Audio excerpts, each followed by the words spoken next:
Indepth family, assalamu alaikum. All power to the people. Let's free all political prisoners, and welcome to this edition of Future Shock, live on www.interlightradio.com, simulcasting live on www.talkblackliveradio.com. I'm your host, Brother Jamal, joined by Brother Wisdom 2C. Today, it's November the 15th, 2007, 6248 in the year of our Kemetic ancestors, 6248 in the year of our Kemetic ancestors, as we have another live installment of Future Shock. We have this ready for you today. We have a lot to talk about, of course. Foreclosures are still rising at an all-time high, or at least the pace is. The price of gasoline is still going up, especially here in California. There's a lot of talk about $5 a gallon. We've got quite a bit to talk about, of course, with you today. So we want you to call in 310-928-7733. Email us at interlightradio@yahoo.com. Let's get him on into the conversation. We're not going to extend our musical interlude as we normally do today because we've just got a lot to do and not a lot of time to do it in. Brother Wisdom 2C, assalamu alaikum, sir. Yes, wa alaikum salam, and to all the family of African people and to our extended family throughout wherever they may be found throughout the world. I extend the greetings of peace of assalamu alaikum, hotep. I think that right now you are in the right house to be. This is the place where we not only give the critical analysis of the problems that we see that is systemic and that directly affect the impact of our communities, but at the same time, we here provide solutions. And I want to just remind the listening audience, we are on live, and again, today is November the 15th, 2007, and it is approximately 10:14 a.m. Pacific Standard Time, so that would make it 1:14 on the Eastern Coast in the p.m., and I guess that would be close to, 6:15 if you're in London listening to us live. So we want you to call in 310-928-7733 if you have any energy-related issues or issues as it pertains to society, the high price of the high cost of living, the foreclosure rates, high mortgage rates, low mortgage rates, instability in the whole mortgage industry. Let's just put it that way. We want you to email or call in. Well, Brother Wisdom, today we want to start by taking a look at mortgage rates and as well as foreclosures, because a lot of folks are wondering, what do I do at this point? It seems like the market is still spiraling. It doesn't seem like it. The market is still spiraling down in terms of the housing market, that is. I know that folks are watching more and more homes going into foreclosure. There are a lot of folks wondering, is this really the time to buy? Should I still wait? Maybe I should still wait because, I could buy today, and by July or even March, I may save $15,000, $20,000 because the price of housing is still going down. So should I buy today? Should I refi right now? Should I wait? Are the interest rates going to go down even more? A lot of folks are just in a holding pattern right now for a number of reasons. One, they're waiting to see what the market is really going to do. Is it going to continue to dive? All indicators seem to suggest that, yes, it will. We have not reached rock bottom. Some are suggesting that rock bottom won't be reached until 2010 and maybe beyond because it's so very bad out there right now. From your vantage point, Brother Wisdom, in terms of the housing industry, where are we?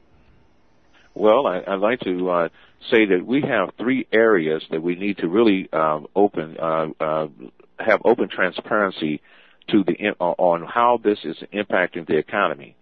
And these three areas that we have identified is one, as you just mentioned, is the foreclosures on the homes, which we had projected before it happened. We would say four areas. The foreclosures that we had projected, and from what the analysts are saying, they were looking at up to 18 million homes could be into foreclosure. Now, that's within itself is a topic and a subject that we could really talk about for a long time because of how that affects many other economies around the world, and how the United States deficit is that is $8 trillion or $20 trillion worth of deficit. If you look at what's hidden behind the cooking of the books, of the two book standards that this government has, the key factor is also is on top of the foreclosures is the automobile industry. We have to look at the automobile industry. From the last reports is that 50% of automobile loans are now in default. In essence, that they are not only default, but we look at 50% of all the automobiles are being repossessed. those new automobiles that folks cannot be able to pay. The third thing is the energy crisis, which is as we already see that apparent at the pumps, but also we have to articulate that we have to look at the utilities and what people are paying on top of it, that we are looking at annual increases of 20% over 20% or more in regards to the utilities bills that affect big corporations, small businesses, to homes, churches, mosques, and that is something that we have to be. This is why here we try to educate on the importance of being able to hinge against the inflationary impact. And then the fourth issue would be the credit markets. What we're saying here is that what everyone in the world is looking at is the tightening up of the credit market. So when you mentioned about $20,000-$30,000 of wait to see when to go and buy and purchase and go into the market, the concerns is having to do with the credit markets regarding the credit cards, which is the most devastating blows that on top of all of this that is devastating the stock markets. And it's right now the stock market's went up to 13,000 today. But yet the thing is that we know that there's a seesaw effect that is just a matter of time before you reach a point of what you call saturation. And so the issue here is, or stagnation. The issue here is that when you have the credit markets being locked down, the banks are tightening up on their credit loans to those who wants to try to get out of underneath the situation that they're in, to look for better mortgage financial tools to be able to keep their homes. The only thing that the President Bush came out with was something under HUD, which is something we would like you to take a look at, and is that they are now looking at only to cover up to 60,000 homes, which is nothing. It's a drop in the bucket compared to where the vast majority of those folks are being impacted. Right. So, and as you make mention about HUD, housing urban development, the government buys back or assumes title on a number of homes and sells them to the public, qualifying parties, if you will, through HUD. I mean, a penny on the dollar sometimes. And that, this is another way or another avenue that those that may be in need or interested in buying a home, I guess at this time, even though the market is still spiraling down, looking for HUD homes, because obviously they're going to be popping up like wildfire, just like these foreclosures. Well, the greatest scandal is still not really talking about. They're not really talking about it in the news media. They removed this one brother that was in charge of Fannie Mae, who was head of Fannie Mae, and there were scandals behind that, and that's not only counting Fannie Mae but Freddie Mac. So there's a huge scandal behind that. You're talking up to when you total all of this up, the deficits compounded on top of the debt that was owed to other companies. That's not counting on the scandals that are behind Freddie Mae and Freddie Mac, and how they have to try to internally correct some of those problems. So we're looking at a massive deficit to this economy, the blows to this economy. That's not counting the environment when we talk about how climate change is also impacting the environment. Impacting the climate change is impacting the economic environment.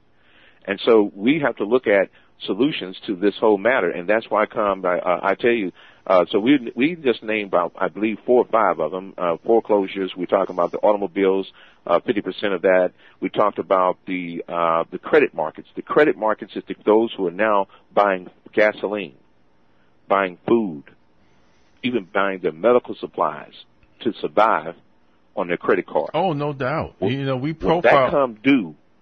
Go ahead, brother. I was going to say, I'm sorry. I believe we had profiled at one point the documentary called Maxed Out, MAXED out.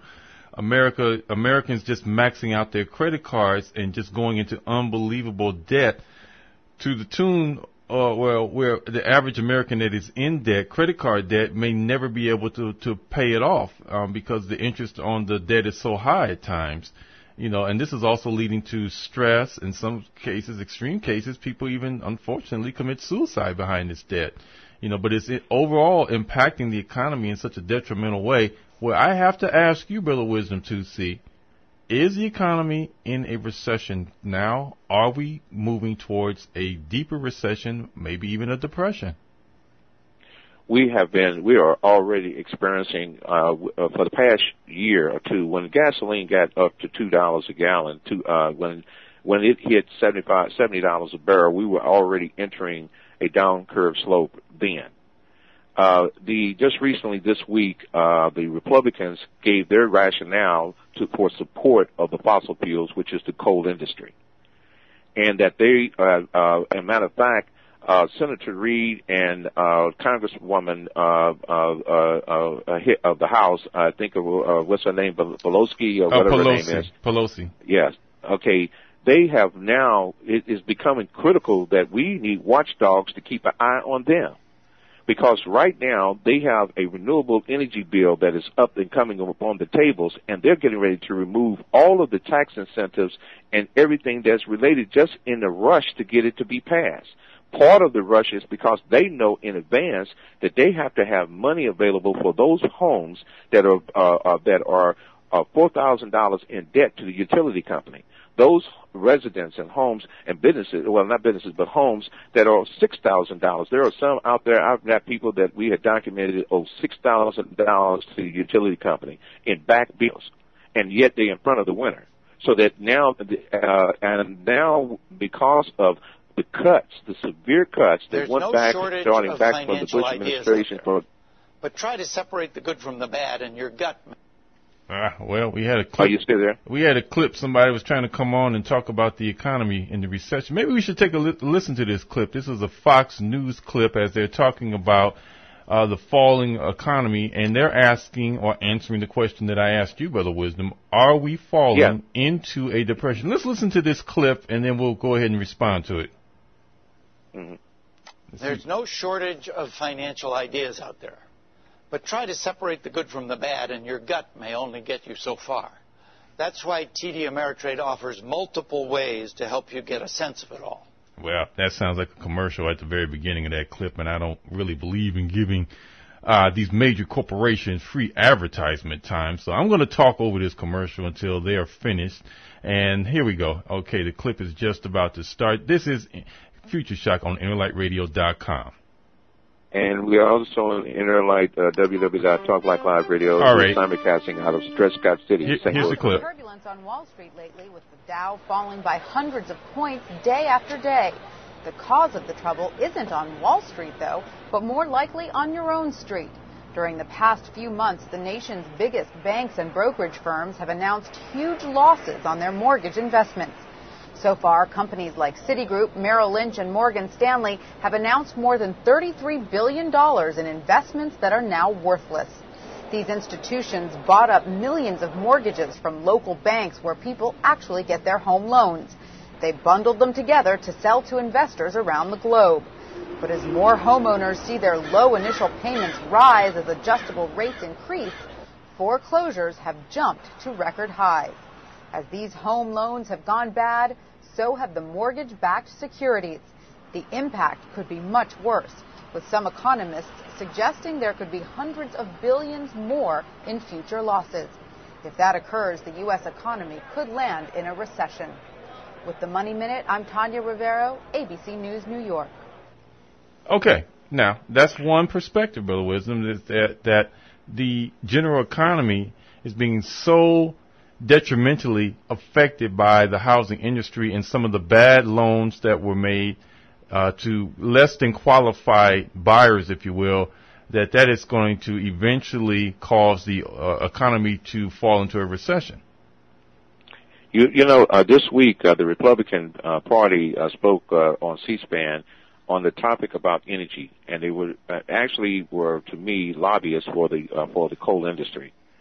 The thing is that I'm not against old technology if the technology can be clean, but I am against technology that is impacting the environment and our health and the economy. Now, the issue here is that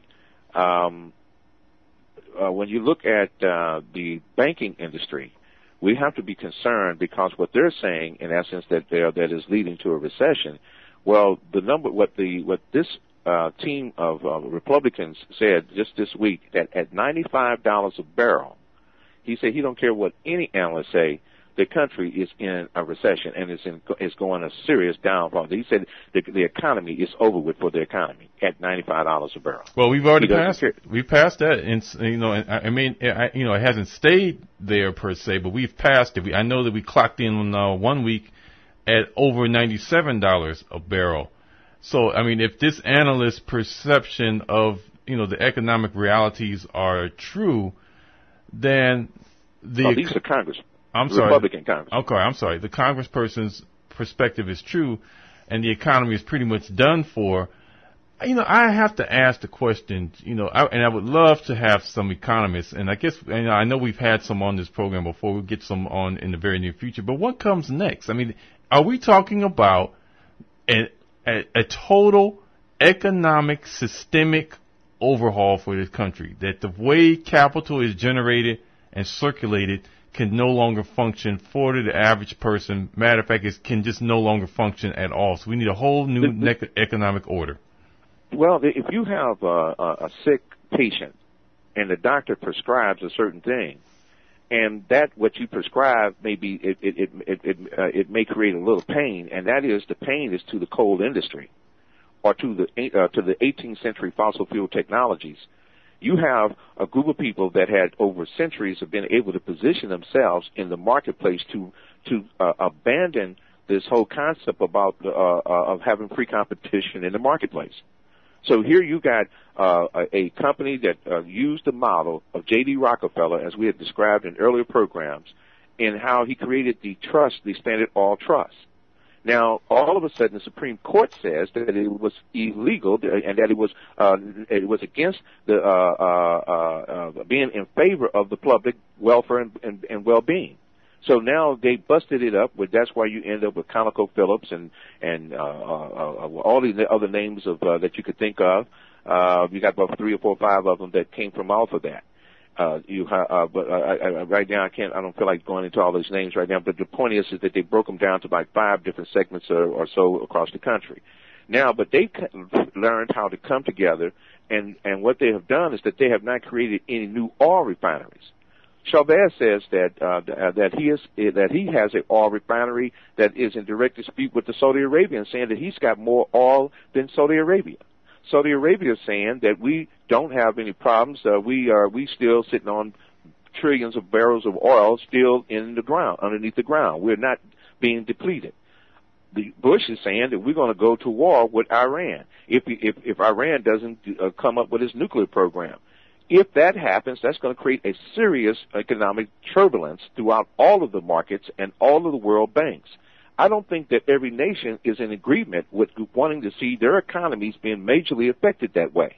Outside of the loan, even if it means that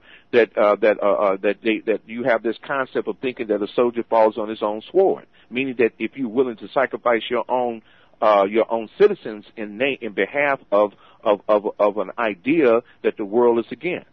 So here you got a situation that you have to look at this, that all this war is sacrificing every mother's child, every father's son and daughter, every grandmother and grandparent, every retiree who did all the right things. Excuse me, pardon me. That Lou Dobbs called the war on the middle class.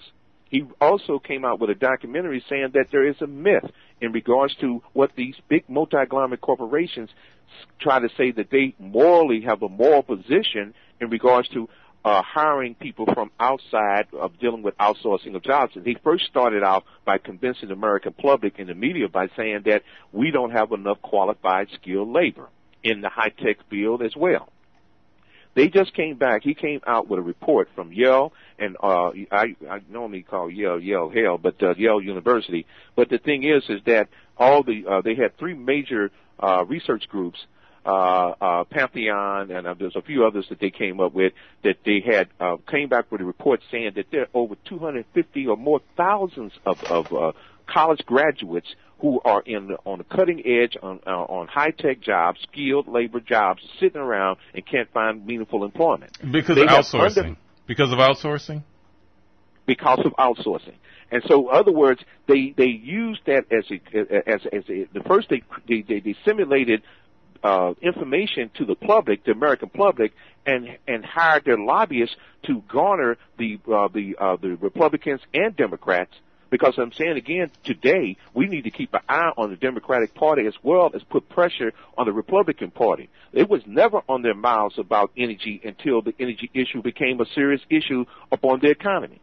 Now, the Democrats used that to come out with this saying what they're going to do for the economy, but yet there is nothing that you can see substantive, because right now there was a multitude of processes that both Senator Reid and Congressman Pelosi, what's her name?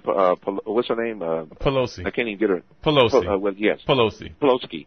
Has turned around and have not said a word. What they have done is that this issue, they think that they are going to fool the American public by saying that they're going to pass an energy bill without putting in the tax incentives that which the community, and I'm talking about the accounting community, the CPAs, just starting to learn how to be able to implement the process for businesses and residential homes to become knowledgeable. We have been the only source in all the time that's been talking about the tax incentives on top of the state rebate programs that would be to encourage the implementation of the technology regarding to solar energy. Mm-hmm. Not too long ago, they had this gentleman this actor, Larry Hagan, who played JR on Dallas.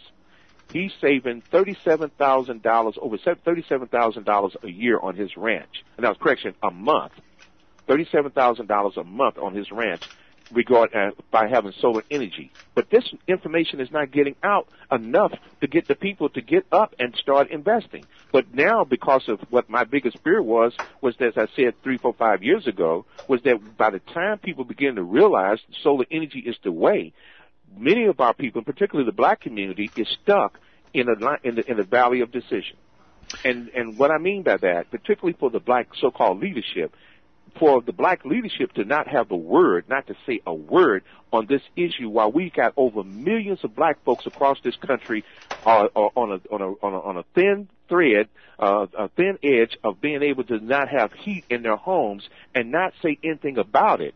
And then the health and the sickness, we don't even have nobody doing the research to directly link these people living in cold homes, trying to keep their bills down, yet they end up getting sick and dying, but yet they're not giving those reports out about how many millions of families are going out. Then just think about the 16 million of those families that are being shut out of their homes, whoever they are. Well, one of the things... Let me make my point here, go ahead, because it's very critical here, that where are they moving to? Now, we already have a set of homelessness. That's the question. Where are they moving to? I mean, and now and going back to the credit. Right. And because there's more of a huge demand for rentals, housing rental, or leasing for apartments, then you got more of a competing standard that is now, look at the projects. They done moved away the projects and tearing them down across the country and turn them into townhouses. And now they're trying to say that we need more middle class to move into these type of houses because they really setting it up to move people into something like a projects, but a little bit better standard than what the projects look like. And then at the same, because they're going to be losing their homes. But yet when you talk about the credit crunch, how many people are going to be able to rent an apartment if your credit is bad? Knowing that the Supreme Court. Go ahead. I'm sorry. No, that's an excellent point, because now let me see if I can paint a picture here. Now we have people that are paying obviously upwards of $1,000 a month for mortgage fees. Rent here in the Los Angeles area for a 1-bedroom apartment is averaging about $1,200 a month. I mean, a 1-bed, and I'm talking about a 1-bedroom apartment with no frills, no thrills, just, basic Spartan accommodations. And we're talking about $1,200 a month, not in a quote unquote ritzy area, an average area, $1,200 a month. Now, for all practical purposes, Brother Wisdom, for you to qualify to rent means you basically should be able to qualify to buy. Now, if you can't qualify to buy... But stop up. Think about what you're saying about the qualifications. What did they ask for? You have to be on the job for 6 months, 1 year, 2 years before you can qualify. These are the type of applicants that they're looking for. Because now you got people who've been on the job for 20 years and they're losing their jobs. Look at Chrysler. Look at Ford Motor Company. Look into the high techs and the .com industries. Those who were making $75,000 a year now being undercut from people from overseas like India for $30,000 and $20,000. Then you can't. So now if you raise the criteria. And then just like they come up with a smoke screen to make it even harder, as I say again. And then they say, well, wait a minute, if you want this apartment, then our criteria is that you have to be on a job for 2 years, or 3 years, or 5 years. Who knows what they might set? Because of the more that you create a demand, and then the supply is less. You see what I'm trying to show you? Yes. So this is a very key issue. And then look in California and Detroit, they had it on the news this week. A whole entire district, I'm talking about a whole entire ward, a whole entire precinct, is the whole entire, the man is walking around, he's a precinct committeeman or alderman, and he has got his whole entire ward is under foreclosure. The whole entire, hundreds of thousands of homes, the whole entire ward is under foreclosure. There's not one home that's not up for foreclosure. And then you sit up, or 80%, 90% of it is all under foreclosure. Now, think about this.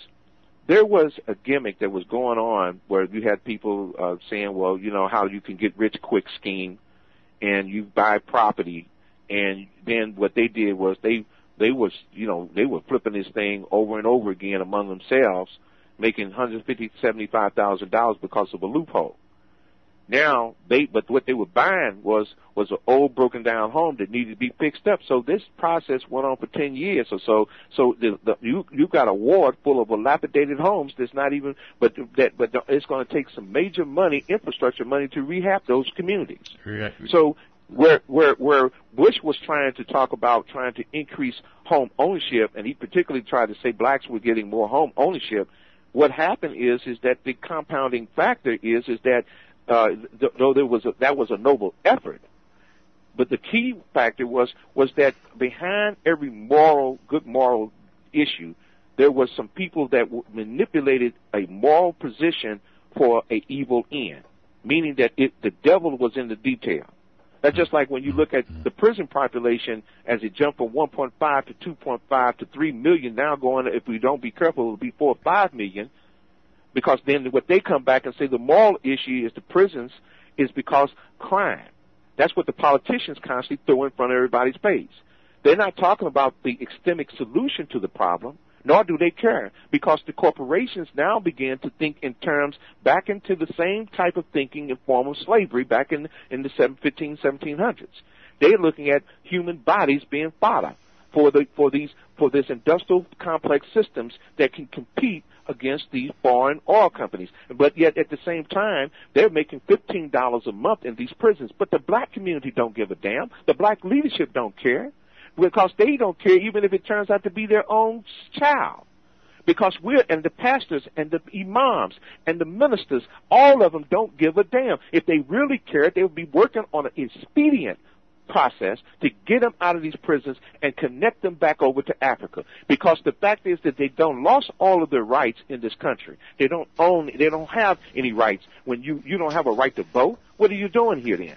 If you don't, just think about it. And then the issue is that, and that's why I wanted to say that the Honorable Minister Farrakhan is about ready to, is breaking out with and embarking upon a program, an economic blueprint that will mirror that or go beyond that what the Honorable Elijah Muhammad had done back in the times when we were in the same state, where we was at 7% unemployment back in the 60s and 70s. As a matter of fact, unemployment was even worse because they had to fight to try to demand for set-asides and diversity in these corporations. We have a very serious issue. We need an economic agenda, an economic blueprint today, not tomorrow. We need it yesterday, but we got to get on this and get on it now, because we got people, babies and children and elderly, they're going to go hungry because they can't afford the energy crisis that are on the energy consumption costs on them. And now we got big multi businesses. If we stand by and let the Democrats pass, including, I'm talking to the conservatives. I'm not only talking to the liberals, I'm telling the Conservative Party that is part of the Conservative Party to get on their butts right now about this renewable energy. They better not pass this damn bill, excuse my expression, to pass this bill and not have the incentives that that people are just trying to get to. They can't get the money up if they right now under stress because of the mortgages. They can't get the money up to buy the solar right now because of the gas prices going to be at $5 at the pumps. They can't get the money up and on top of that, when they're seeing that the food cost is, look, the orange juice in St. Louis right now, in our area here in Dred Scott City, went to $6 a gallon for a gallon of orange juice right now. It jumped within 3 months when orange juice was at $3 a gallon. Now in just less than 3-4 months, it's jumped to something like $6 a gallon right now at the major supermarket chains. We predicted all of this, that you're talking 100% jumps, not small increments of 15% hidden increases in food costs. We're seeing immediate jumps in food costs overnight. And this is why we've got to be able to have a food co-op and start looking at how even in the wealth of the ashes of the madness that our people are experiencing under this economy, there is a wealth of opportunity in us coming together. I don't care whether you say you're a Christian, whether you say you're a Buddha, whether you say you're Muslim. We got to come together under the banner that we are all being impacted. Economic crises do not discriminate based upon religion. So it means that you could be in poverty. Poverty does not discriminate, and to some extent doesn't even too much care what your color is, because if you ain't got that dollar or if you ain't got the money, you're in trouble to be able to sustain yourself. No doubt about it, Brother Wilson. We have passed our midway break, and we're going to forego that today because we're going to the top of the hour, everyone.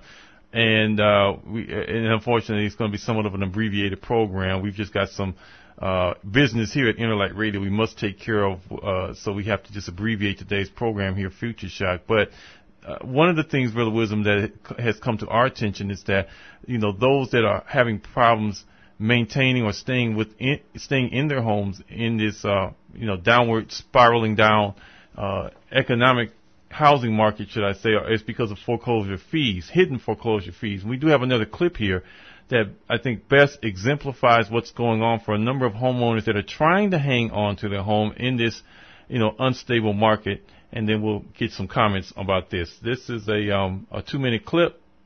Hopefully this will be very informative for everybody. Natalie Caruso is desperately trying to save her house. Every month I'd call up and say, okay, everything's fine now, right? And they say, oh no, you owe us $300 more, $600 more, $400 more.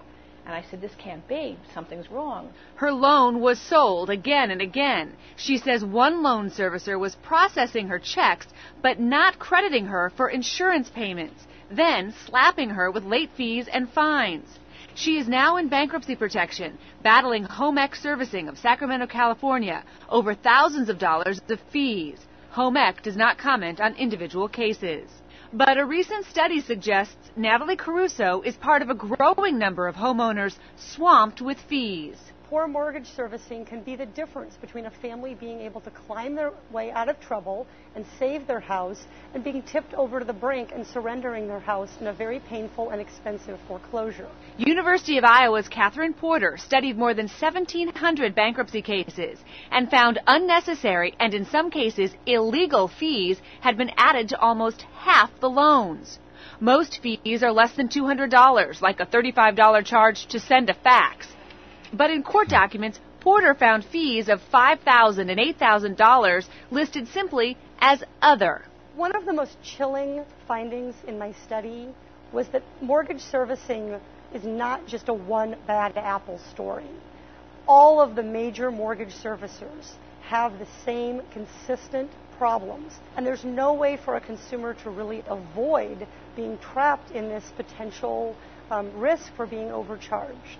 For now, this mother of three says she and her husband's dream of remodeling their home is on hold. You just are so upset and you're so nervous about losing it. You're like, I don't want to put my blood in it anymore. Carrying on with daily life, never far from the pile of paperwork that is their struggle to save their house. Christine Romans, CNN, New York. Well, there we have it. Again, Brother Wisdom, a lot of folks, they're finding out now that they have these hidden fees, many of them illegal. I mean, I was stunned when she said that one of the hidden fees was a $35 fax fee. You fax a form over, or they fax it to you, and it costs $35, or $8,000 and $5,000 fees in a quote-unquote ambiguous category called other, and there's no real explanation as to where this money goes. I mean, here's something else to look at. One of the biggest issues here is what makes it even worse, is that the devil, again, as you witnessing, is that the devil is in the detail. And so the devil's in the detail is when you look at the fact that they also, every time they cross over, they have a penalty fee for early buyout, a penalty fee for even changing over to another loan. Those penalty fees can be very high and substantial in amounts of $5,000 to $10,000 to $15,000, $20,000, depending. So and then when you look at it, if they foreclose on your home, and then right now, when you mentioned $20,000-$30,000 drop, there's more than that. You've got buildings over there, people who've got $300,000-$400,000 homes, they're losing $150,000 automatically off the value of the homes. And so, but now here's the devil of the detail when they mention about insurance, and here's where the next bubble is going to come in at. I want you to pay attention to this very clearly and closely, because this will be the ties to this will be the stake that drive into Dracula's heart on this one, on these bloodsuckers. The thing is this, that the insurance companies who are supposed to be some insurance companies or some homeowners have insurance to protect their mortgages. What we can witness is, if you talk about offshore banking and people send their money out somewhere to protect it, you have people that say on a moral issue, on a good cause, that we can be able to protect you in case you lose your job. We'll protect your mortgage. We have an insurance that you pay for, and we'll cover your losses to keep you from foreclosing. But what they're saying now is that the insurance companies, they would say, well, can they legally figure out a way to wiggle themselves out of an obligation to their debt, just like they did down in Florida and down when they had Katrina and everything else. And this is going to be one of the greatest criminal ripoffs for America. And what I'm saying to you, get yourself some form of solar system and do it now, for you do not have much time. But I got to slide that in. But I'm getting back to my point about the insurance, that the insurance companies could be able to say, well, they'll try to bail out and take the court route and save hundreds of billions of dollars by going themselves saying, well, we're going to reject paying this, and we'll just settle for a class action suit and pay them hardly nothing, but yet we still keep the position of our money. But yet the banks are concerned, saying that, well, wait a minute, the insurance companies got plenty of money. They got $100 billion to cover this issue. But the issue is that if the bank go into default and if the banks close, then does that mean that leaves the insurance companies off? It takes them off of have to be obligated to pay any of those loans or pay any of those coverage of insurers off of the loans. Now, this is something that needs to be investigated, because we've seen them do this same process in front of a natural disaster. Well, what about an economic climatic disaster or calamity that is impacting this country? So this is something that the things that you're about to hear here at Interlight Radio and here at www.talkblacklive Radio is information you're not going to hear on ABC or CBS or NBC, nor Fox News, but only here, the radio station that has your voice in mind. We have an email that's come in, too. This is from Brother Talib Muhammad. He says, Brother Wisdom, I couldn't disagree with you more.